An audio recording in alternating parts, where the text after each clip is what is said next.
Dominika Petrtýlová, tak nachádzame sa v Ostrave na festivale, kde vy vystavujete svoj dizajn.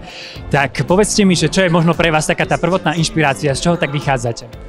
Já obecně vycházím z města, nebo z místa, kde v tu chvíli žiji, ale když je to jako historické město, historické budovy, tak to na mě velmi silně působí. Takže já vždycky koukám na ty ozdobné štuky a úplně mě to fascinuje a z toho vychází v podstatě celá moje tvorba. A zajímám se i historii těch budov a pak zjišťuju, jaké legendy se k nim pojí, pověry a to všechno potom odráží moje vázy, moje objekty. A čo hovoríte na tento krásný industriální priestor? No je to úplně něco jiného, protože jak jsem říkala, tak vycházím spíš z historických budov, které jsou takové jako dekorativní a tohle ten surový, jako industriální, tyhle ty prostory jsou pro mě úplně něco nového, ale působí to na mě úplně jako jinak a myslím si, že se to i v budoucnu asi v nějakém díle odrazí, objeví. A taký váš najobľúbenejší materiál, s ktorým pracujete, je čo? Tak rozhodně sklo. Jsem sklářka, takže sklo. A mali ste to možno tak aj od malička, alebo kedy to tak prišlo? Já jsem chtěla dělat hlavně malbu na sklo. A teda ne malbu na sklo, malbu, ale rodiče mě nechtěli pustit na střední školu do Prahy, kde se malba vyučovala, takže jsem šla na nejbližší střední školu, ta byla sklářská, a nejbližší obor malbě, malba na sklo.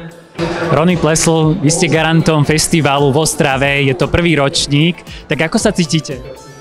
Skvěle, já jsem přijal to pozvání hodně díky lidem, že ten tým je úplně skvělej a samozřejmě díky Ostravě, protože to úplně miluji a moje rodina odsud pochází a to je opravdu pro mě srdcovka, jako je to pro mě místo, který opravdu mám rád.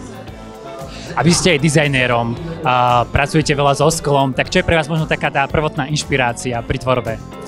Tak já už jsem od designu trošku odešel a věnuju se spíš volné tvorbě, takže pro mě už teďka je důležitý spíš myšlenka než forma.